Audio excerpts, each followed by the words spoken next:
महादेवाय ते नमः।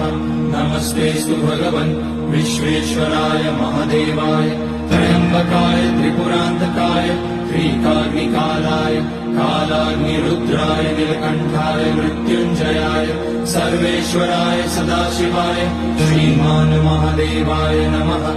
ॐ नमः शम्भवाय च मयोपवाय च नमः शङ्कराय च मयस्कराय च नमः शिवाय च शिवतराय च।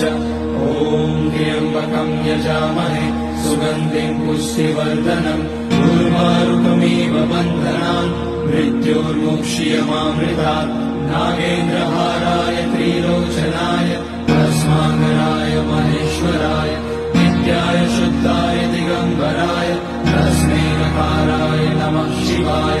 मन्दाकिनी सलिलचन्दन चर्चिताय नन्दीश्वर प्रणतनाय